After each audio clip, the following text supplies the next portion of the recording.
nice day, and God is our way maker and miracle worker. And I want to say again, Happy Mother's Day, and have a very great day. Happy Mother's Day To all the moms out there. from Jaden and Michelle. M is for motivating. A is for amazing. M is for mindful. M is for merciful.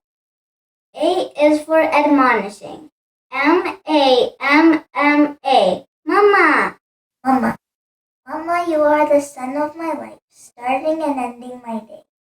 When the day feels dark and gray, you always lead the way. When I am sad or when I am happy, you are always there for me. As our tender-hearted Mama, you are always that God wanted you to be. Happy Mother's Day, Mama.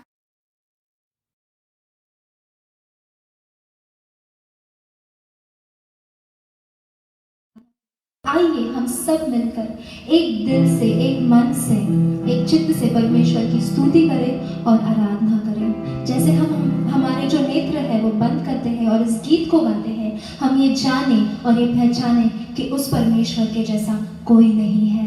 Hallelujah, thank you Jesus. God, there is none like you. तुम सा कोई नहीं परमेश्वर। Hallelujah. तुम सा कोई नहीं, तुम सा कहीं नहीं, अब है पूरा यकीन, तुम सा कोई नहीं, तुम सा कोई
Hallelujah. Thank you, Jesus. Oh,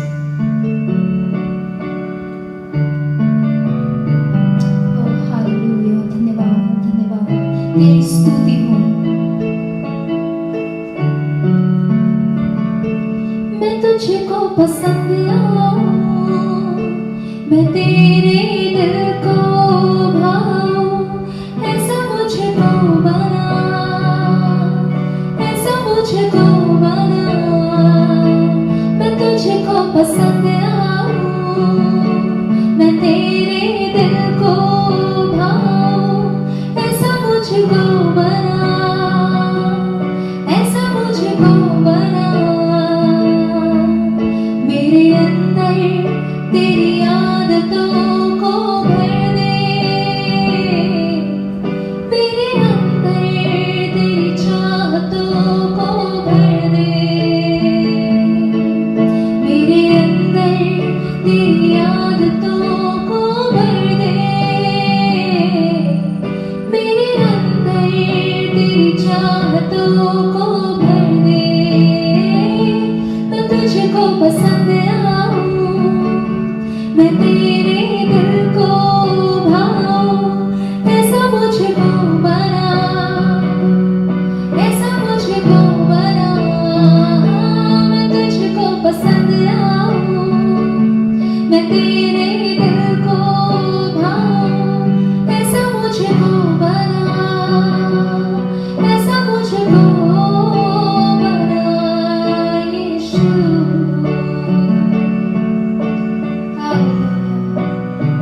Lord, make us into that perfect pot which fits into your will, O Lord. Thank you, Jesus. Hallelujah. Zekielendere yakarandara baraba.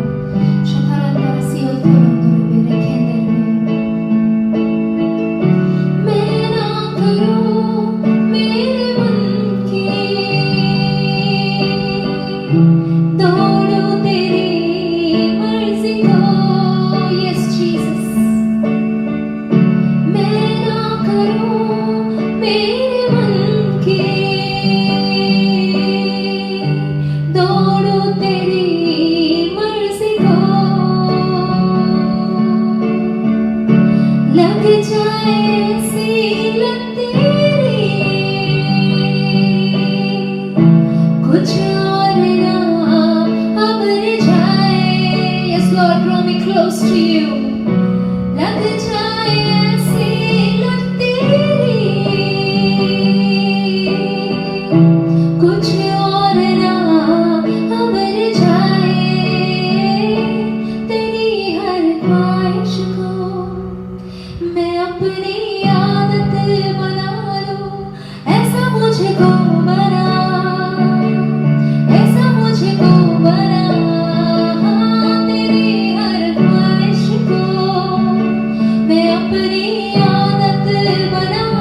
make my heart like yours, O God. Jesus, make me like you. Make me like you, O Lord. Thank you, Jesus.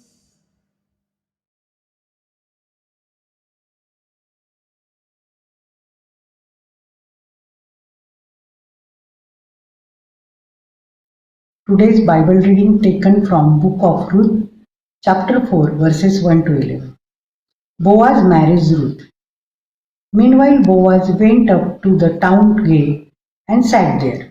When the kinsman redeemer he had mentioned came along, Boaz said, "Come over here, my friend, and sit down." So he went over and sat down.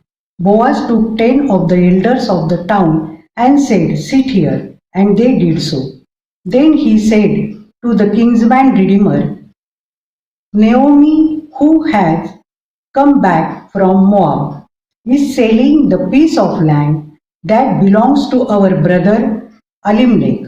I thought I should bring the matter to your attention and suggest that you buy it in the presence of these seated here and in the presence of the elders of my people. If you will redeem it, do so. But if you will not, tell me, so I will know, for no one has the right to do it except you, and I am next in the line." "I will redeem it," he said. Then Boaz said, "On the day you buy the land from Naomi and from Ruth, the Moabites, you acquire the dead man's widow, in order to maintain the name of the dead with his property." At this, the kinsman redeemer said, "Then I cannot redeem it, because I might endanger my own estate. You redeem it yourself, I cannot do it." Now in earlier time in Israel, for the redemption and transfer of property to become final, one party took off his sandal and gave it to the other. This was the method of legalizing transaction in Israel. So the kinsman redeemer said to Boaz, "Buy it yourself," and he removed his sandal. Then Boaz announced to the elders and all the people, "Today you are witnesses that I have bought from Naomi all the property of Elimelech, Kilion, and Mahlon. I have also acquired Ruth the Moabites, Mahlon's widow, as my wife, in order to maintain the name of the dead with his property, so that his name will not disappear from among his family or from the town records. Today you are witnesses." Then the elders and all those at the gate said, "We are witnesses. May the Lord make the woman who is coming into your home like Rachel and Leah, who together built up the house of Israel. May you have standing in Ephrathah and be famous in Bethlehem." This is the word of the Lord.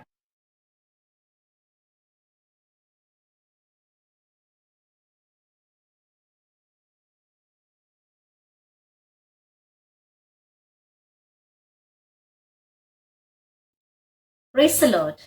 Greetings to each and every child of God who is connected now on this online service. Let us start with a word of prayer. Heavenly Father, we thank you for adding this day to our life. Lord, may you be glorified through our lives. We surrender each and every person gathered here and the family and friends, the relatives, so that they may be blessed through you. Lord, we pray for all the grieving families who have lost their loved ones. Lord, we trust that the loved ones have left this earth and moved on to their heavenly abode to be in your presence. May you be their strength and comfort to the ones who are left behind here in their time of grief. Lord, bless each one of us gathered here, not only to speak your word or to listen to your word, but to apply it to our day-to-day life, so that we will be the fifth gospel who everyone can get a chance to read, and may you be glorified through our lives. I also take this opportunity to thank you, Lord, for blessing me to speak through your word. I would also like to thank Reverend Sanjay Gaikwad. Bless him, Lord, his family, his church, his ministry, and all the people who are joined online, who are ready to make sacrifices to serve you and to have maximum people listen to your word. We ask this prayer in the sweet and precious name of our Lord Jesus Christ. Amen. Before we proceed any further, I would like to greet all the mothers out there a blessed, happy Mother's Day. Mother's Day, a day kept aside to celebrate mothers. But is it really a one-day affair? In the Bible, we find no mention of any celebrations of Mother's Day or Father's Day.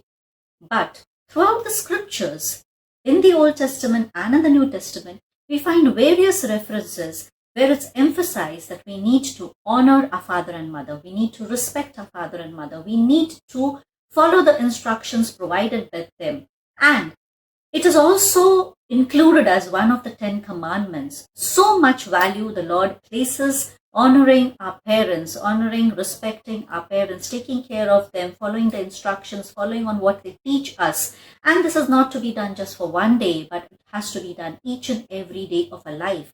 And when we do this, when we honor, respect our parents, we will be blessed by the Lord. So this is a command given by the Lord. And so we should honor our parents and continue doing so throughout our lives. Today, being Mother's Day, we would talk about mothers. So, motherhood. In the Bible also it is mentioned, motherhood or being a mother is a blessing from the Lord. In the worldly terms also we see that a woman's life is considered complete only when she becomes a mother. But being a mother is a blessing. This is one side of the coin. The second side of the coin is, along with the blessings comes a lot of changes, comes a lot of pain, comes a lot of difficulties, comes a lot of sacrifices, comes a lot of adversities. And a woman becoming a mother has to go through all this. She may have to sacrifice her job, her career, her eating habits, her sleep. She is deprived of all her luxury. There is no social life, or it changes. The way you move about in society changes. Your dreams, your aspirations, your hobbies all come to a standstill where you need to sacrifice them, not only during your pregnancy, but during your delivery and also post-delivery. So yes, we can say this, that though it is a blessing, it also comes with a lot of sacrifices. Let us take a look at few of the mother figures mentioned in the Holy Bible. First, to top it all, is definitely Eve. She is considered as a mother of all humanity. She was the first mother. But she also had a pain, a heartbreak, a heartbreaking incident where one of a child kills another one. No mother should be facing this problem in her life. Next, we move to Sarah. She is a mother who waited, because when the angel of the Lord came up to Abraham and the Lord made a covenant with him and promised him to make him a father of nations, when Sarah heard this, she laughed and she mocked, because she had her own doubts. She was already of a ripe age and would not be able to conceive children.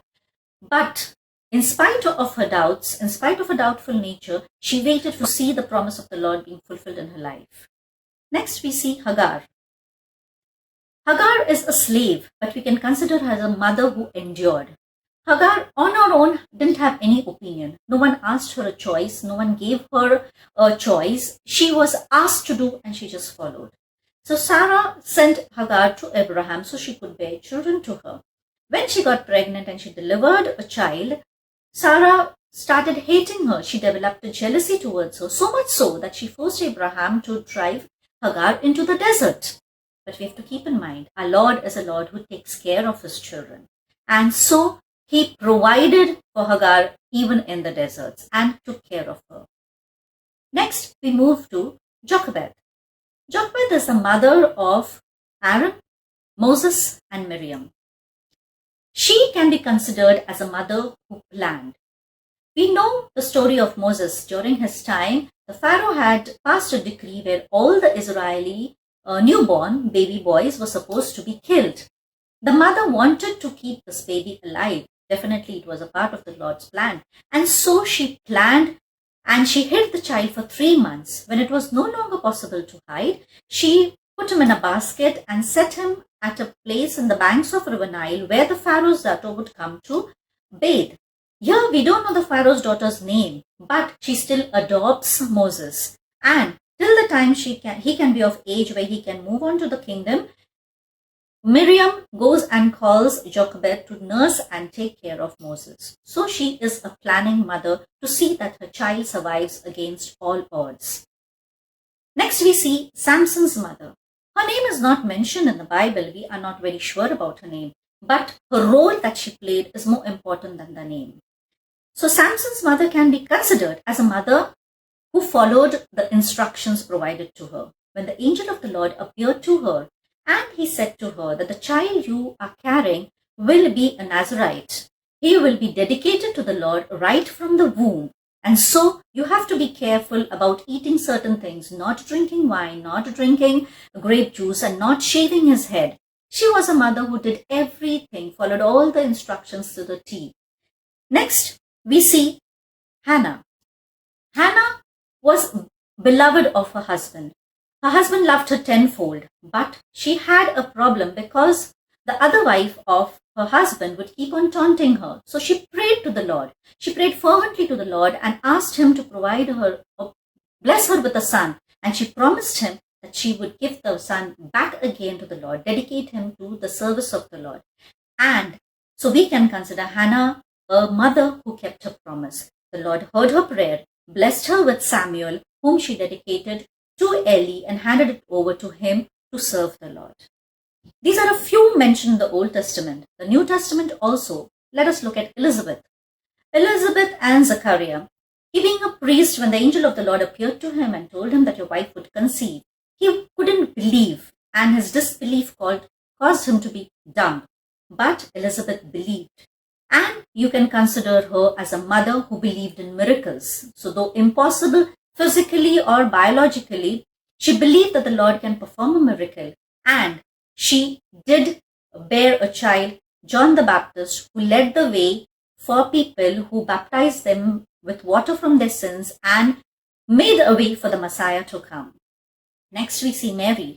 We cannot ignore Mary. She is considered as the blessed among women. She definitely is. The Lord chose her personally, but she also had her own struggles. It is no joke to see your own child suffer. She saw her own son being crucified, his flesh being torn, he being stripped and being beaten up, being mocked by people, and in the end he sacrificed his life on the cross. A very heartbreaking situation for a mother. We also see in the Letter of Apostles, two ladies mentioned as Eunice and Lois. These are the mother and grandmother of Timothy, who was a martyr. Their faith was considered as a foundation for the faith of Timothy.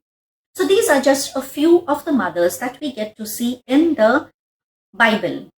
What we can see is that these ordinary people, throughout the narrations of the Bible, we can see that ordinary people performed extraordinary things and fulfilled the Lord's plan, were blessed by them because they had mothers who were praying and trusting. We too need to do the same. No human being is perfect other than Christ Jesus. Mothers are no exception to it. But irrespective of their strengths and weaknesses, each mother strives to provide a bright future for her child.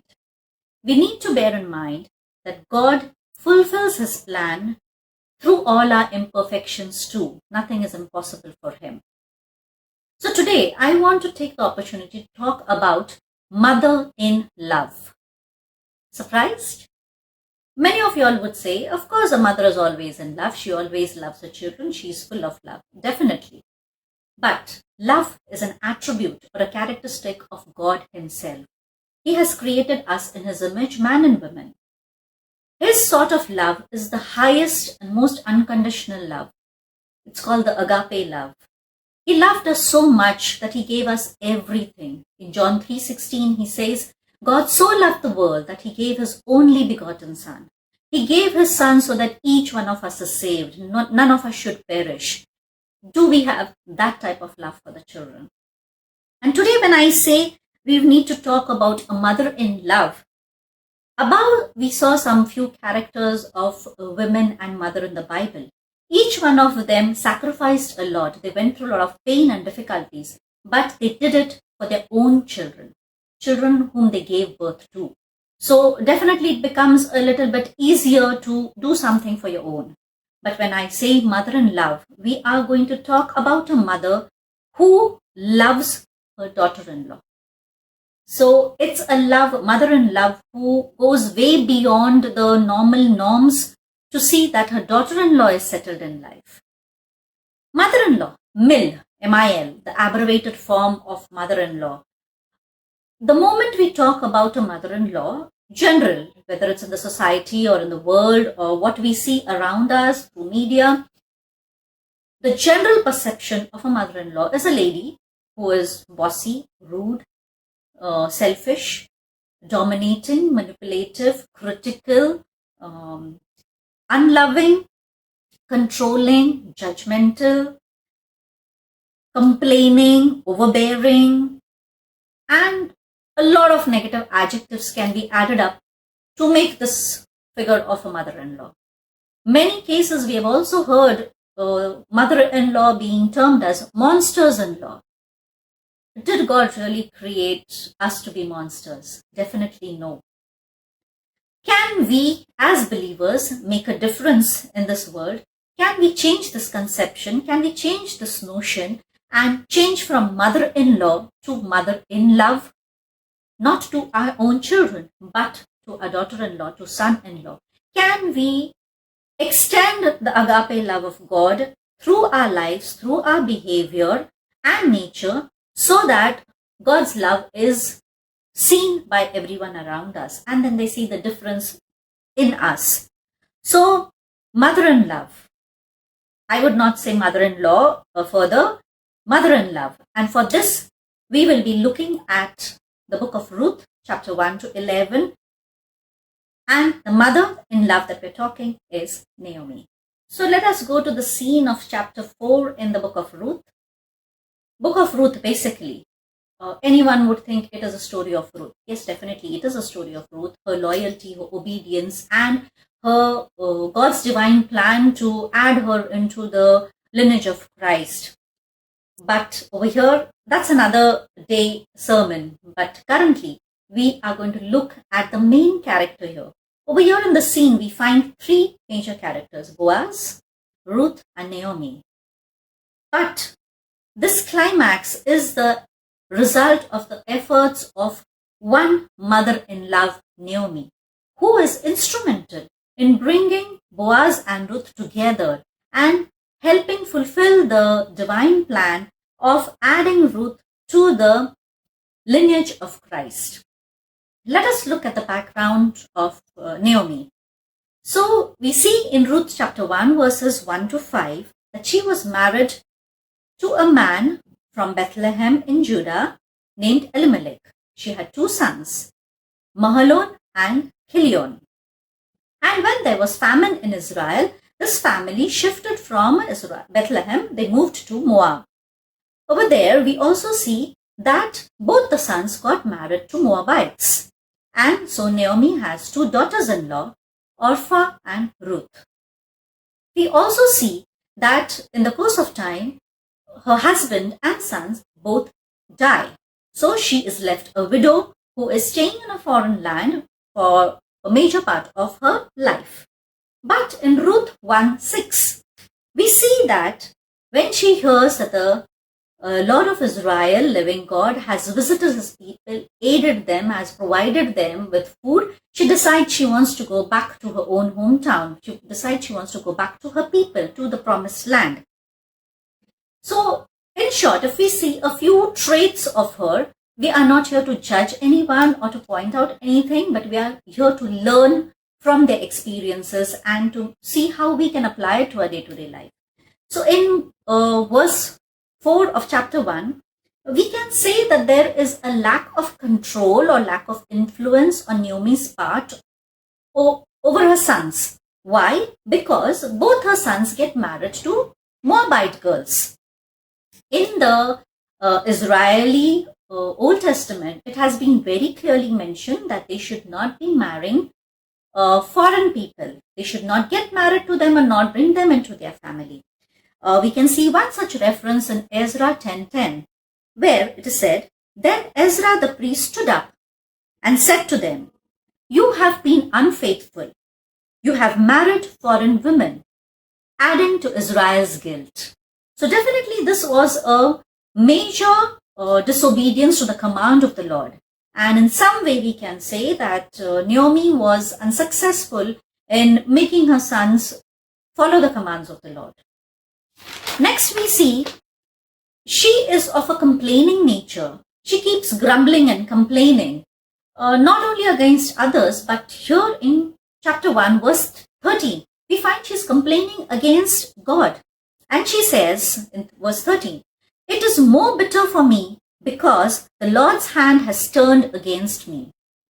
In the same chapter 1 verse 20, she goes on to say, "Don't call me Naomi," means pleasantness, "but call me Mara," which means bitter, because Almighty has made my life very bitter. We need to bear in mind that she herself took the name of bitter on her. She herself had self-pity on herself, and so she called herself Mara. God did not change her name, nor did people around her gave her that name. Next we move on to the chapter 1 verse 21, where she continues complaining against God, and she says, "I went away full, but the Lord has brought me back empty.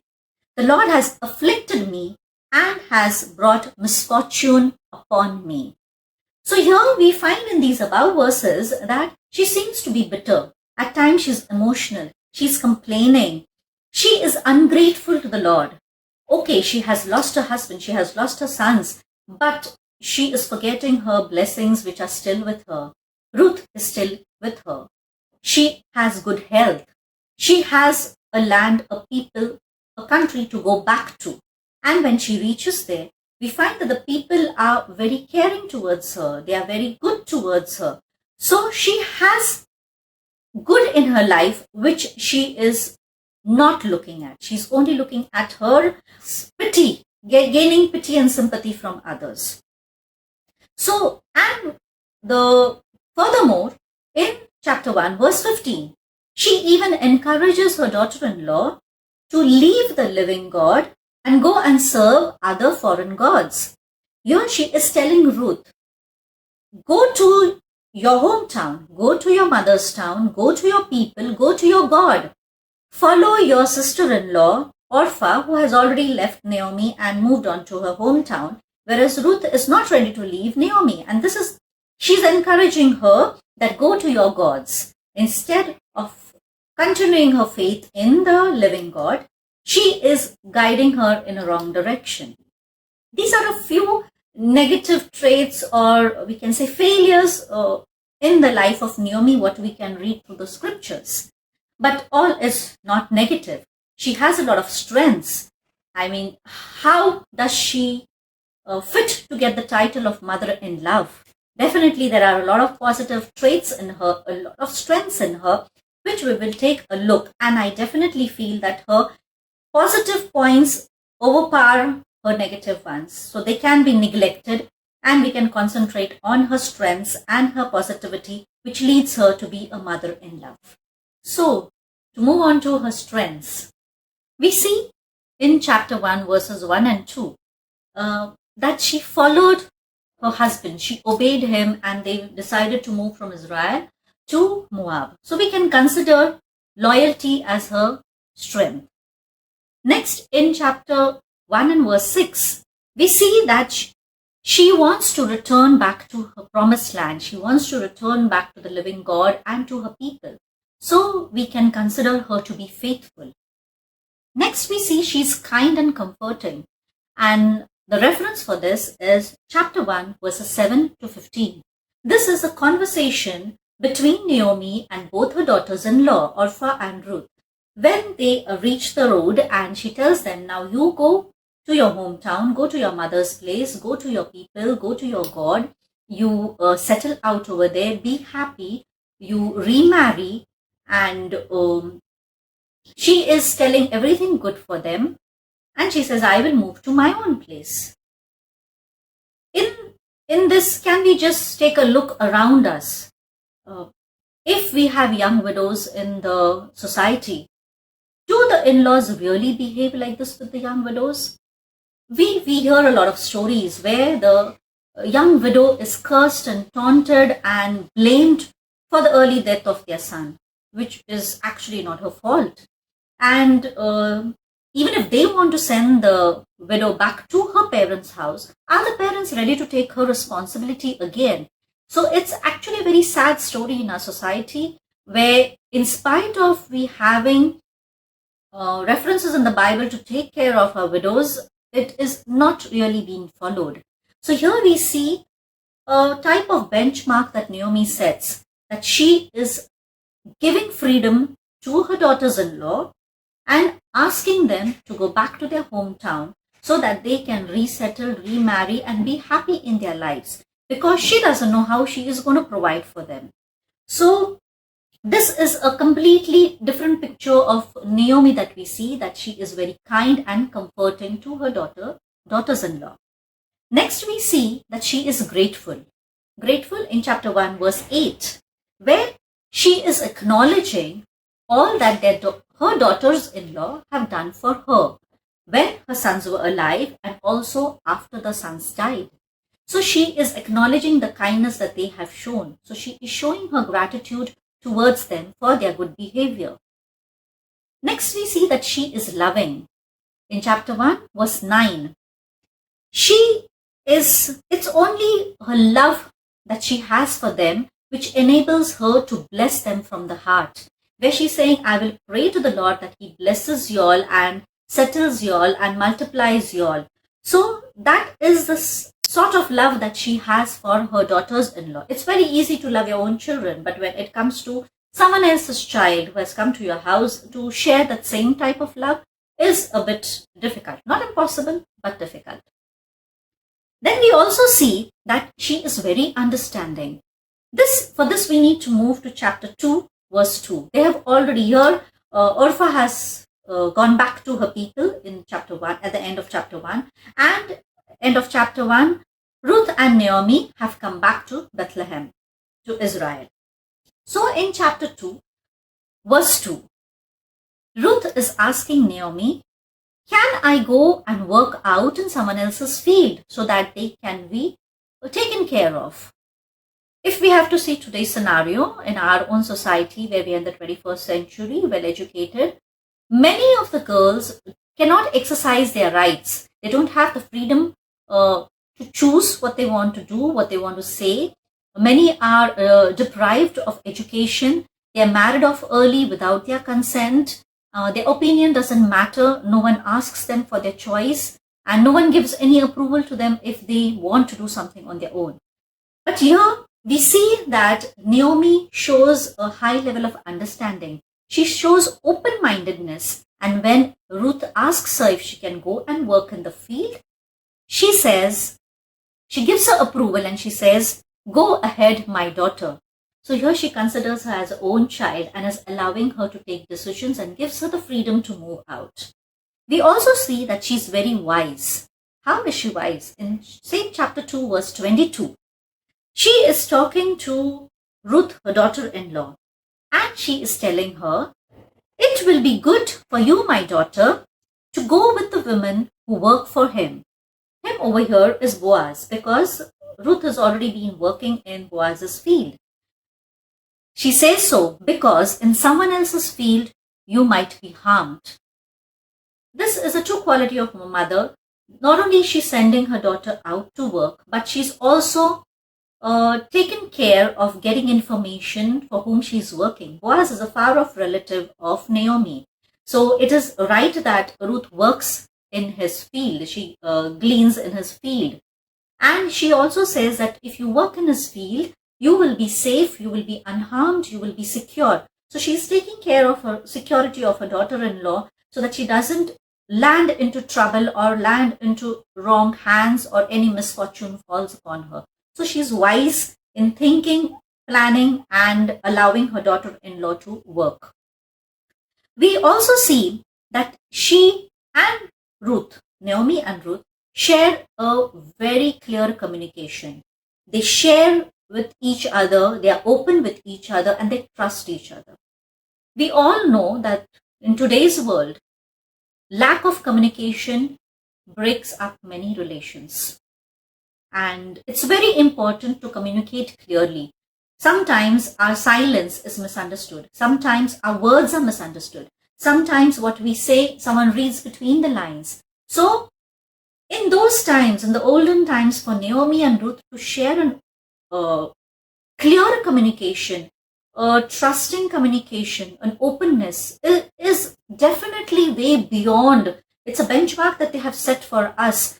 Normally we say a woman is a woman's enemy.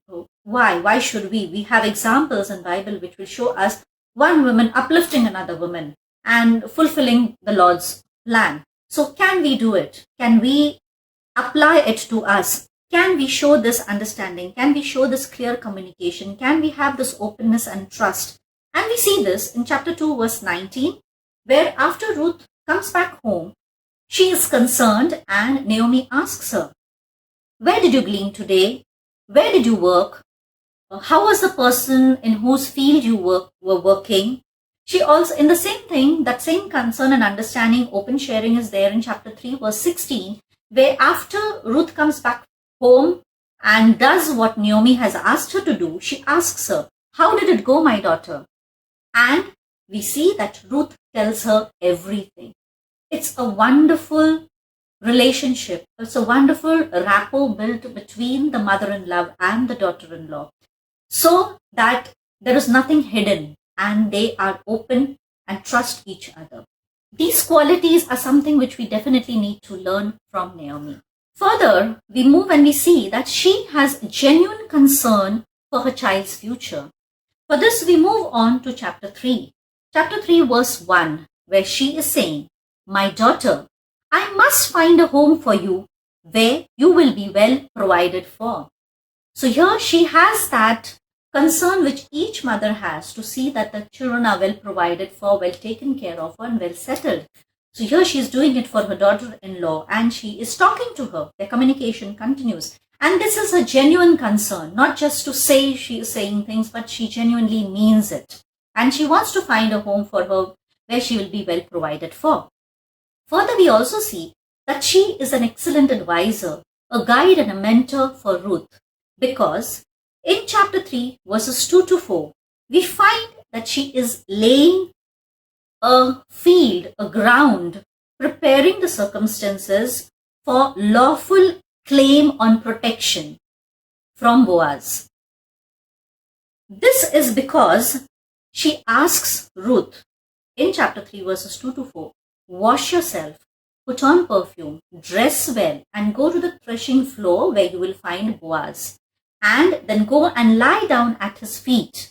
And once he sees you, he will know what to do, how to redeem the claim.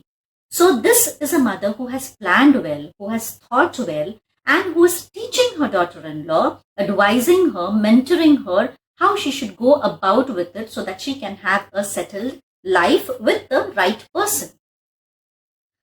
Over here, we know that Naomi already knows that Boaz is a far-off relative, and so she encourages Ruth to proceed with Boaz and this plan.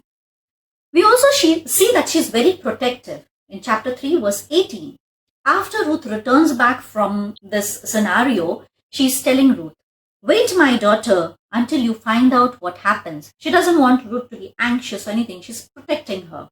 And she says, for the man will not rest until the matter is solved today. So here now they're waiting for Boaz to make the claim, to redeem them so that they can be taken back into the clan. Next we see that Naomi is very unselfish and giving. As a mother, most of the mothers are very unselfish, always giving, sacrificing for their kids. For that matter, both parents, father and mother, both are such that they want the best for their child. But Naomi, being a mother-in-law, she unselfishly gives her everything. We see this in chapter 4, verse 3.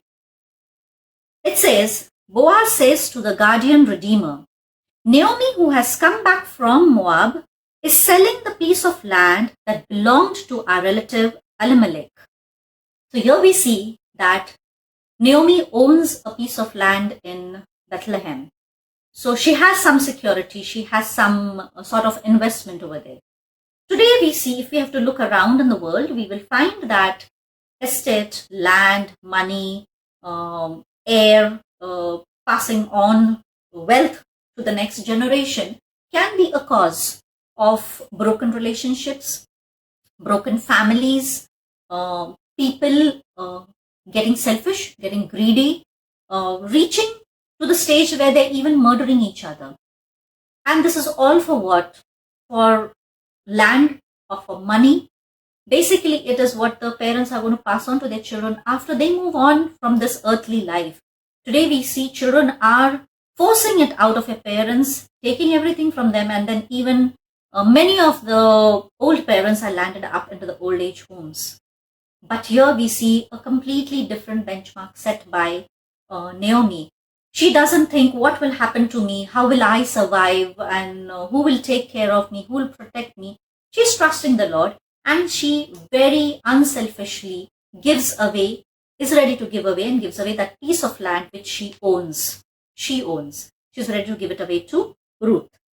Next we see, she maintains the family name. She maintains the legacy of Elimelech.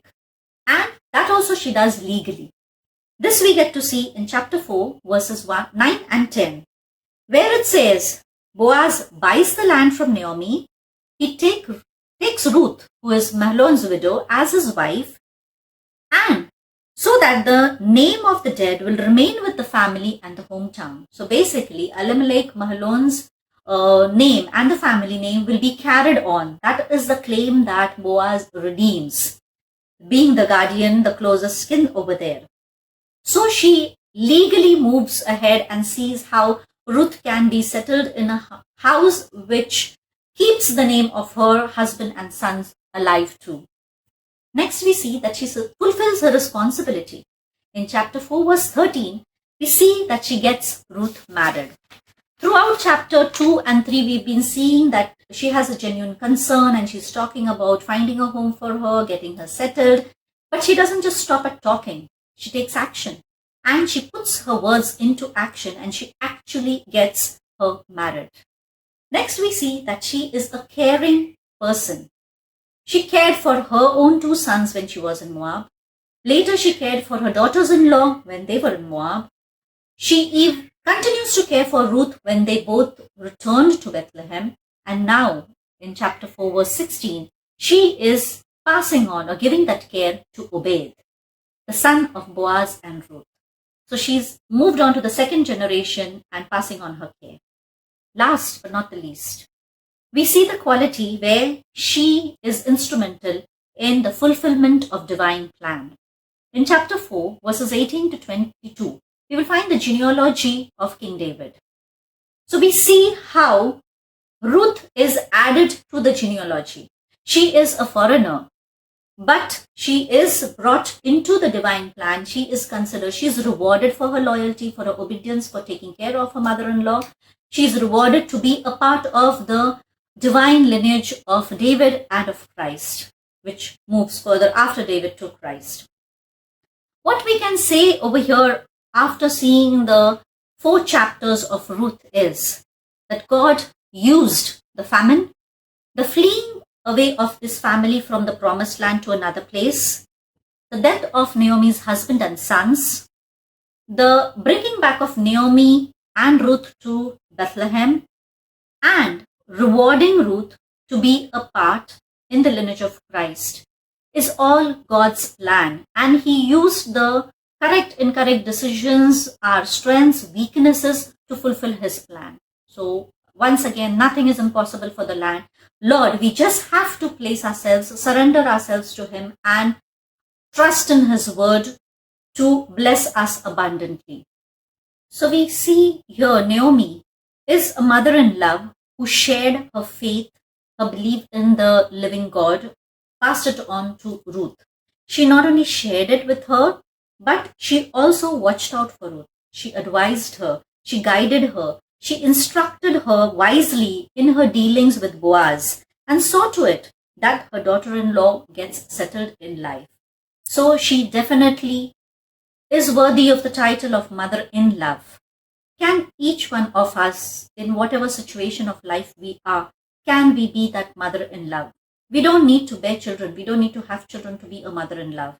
Each of us has been provided opportunities where we can show this love, the love of God to others, to each and every child who comes across us, be it our own children or children who are adopted or children who marry and come into the families or children whom we are teaching, children whom we are taking care, who are under our protection, any child for that matter who comes across, can we be that mother-in-love?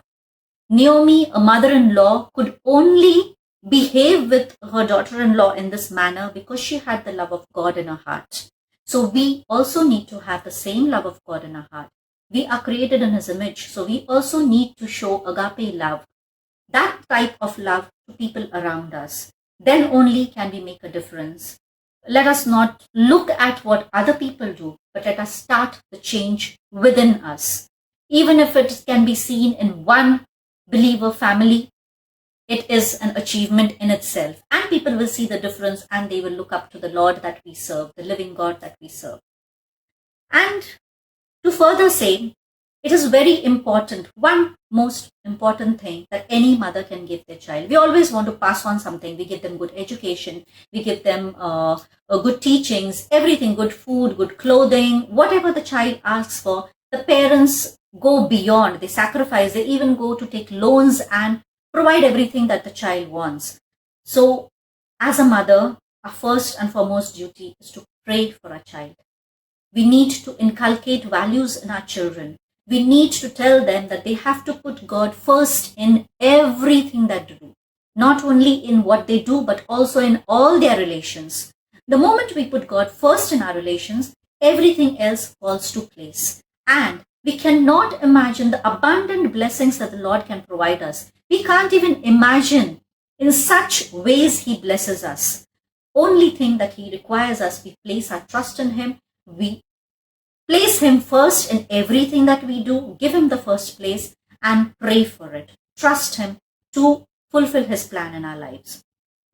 It is said in Proverbs 22 verse 6, start the children off on the way they should go. And even when they are old, they will not turn from it. It is our responsibility as adults to pass on good values, to pass on what is there in the scripture, in the Holy Bible, the teachings to our children. They may go astray. They may get tempted by the world around them. They may get tempted because of the media exposure. But once something is cultivated in their hearts, even if they grow old, they will not forget. It will be easier for them to come back even if they are backslidden. But if they are not cultivated with anything good, we cannot expect. If we sow, we will reap. So we need to sow good values. We need to sow the fear of God, the knowledge of God, the love for God, and the love for His people. All these things need to be inculcated in our children. May the Lord bless each one of you and keep you, your family, relatives, friends safe and secure in these difficult times. And may we continue to pray for our children, continue to keep God first in our life, not only through our talk. It's very important that we be a role model to our children. Many a times we try to teach our children things, but they don't want to learn it. But they pick up things which we don't want to teach them. So it's better to be a good role model so that they can follow. So pray, pray, pray, place our children into the Lord's hand so that they grow up to be vessels in His hand to be used for His kingdom mightily. God bless you and thank you very much.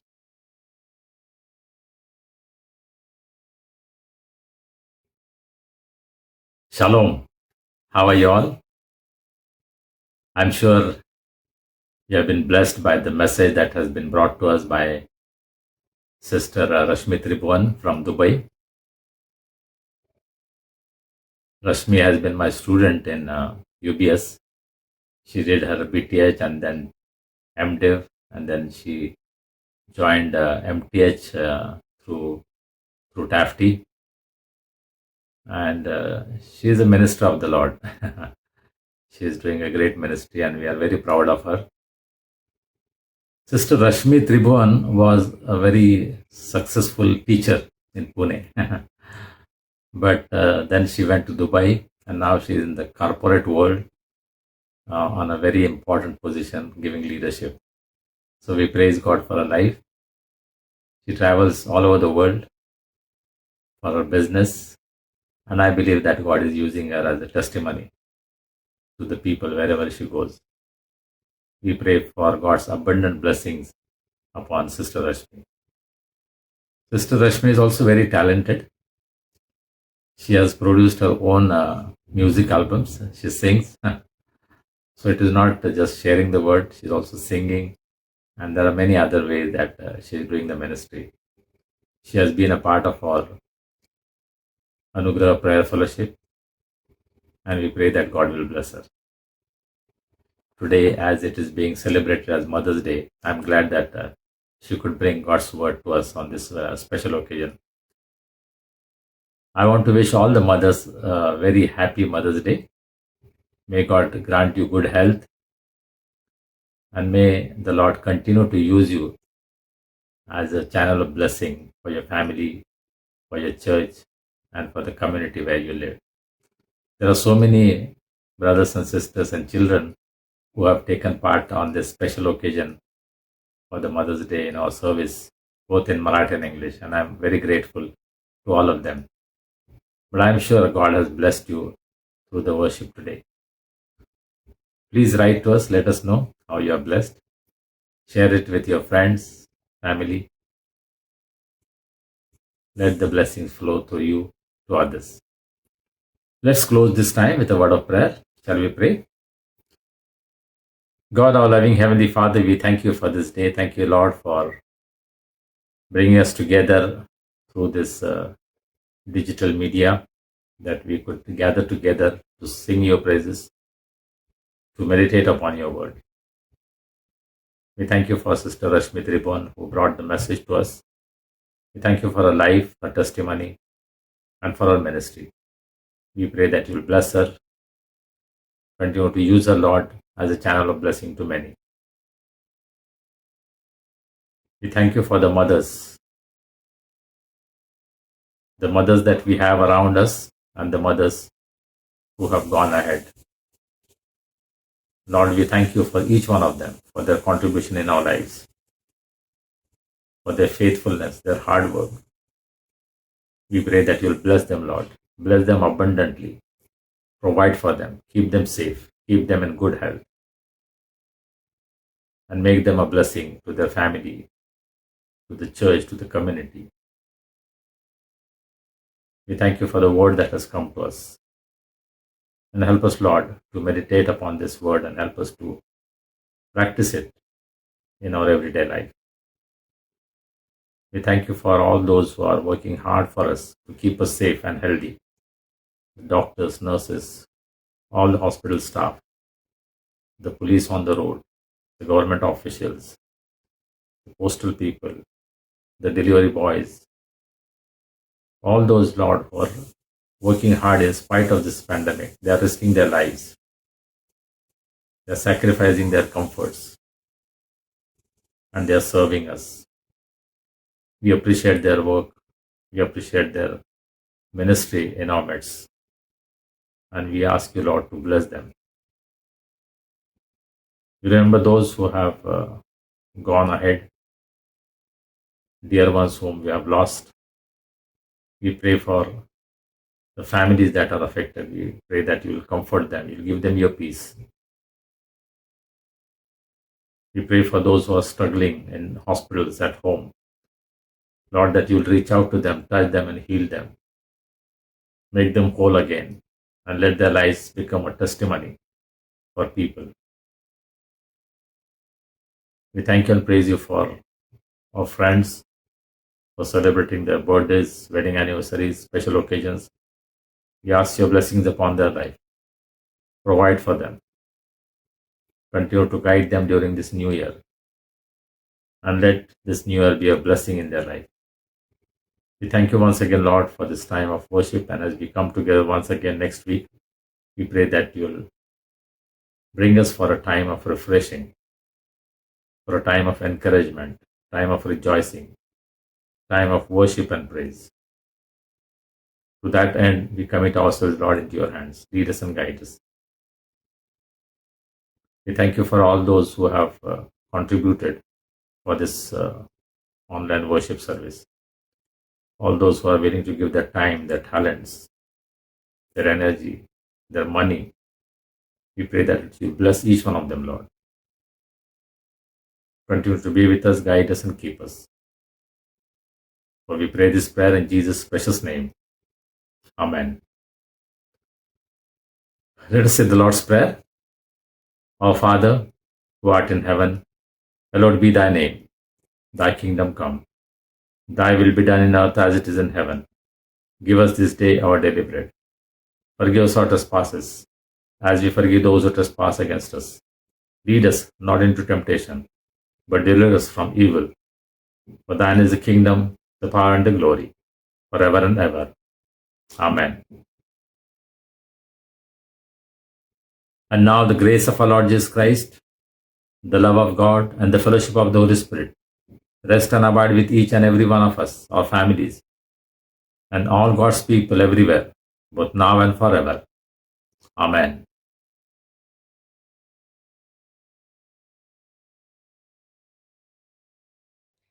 Happy Mother's Day. Hope you have a nice day. And God is our way maker and miracle worker. And I want to say again, Happy Mother's Day and have a very great day. Happy Mother's Day. To all the moms out there. From Jaden and Michelle. Happy Mother's Day, Mama.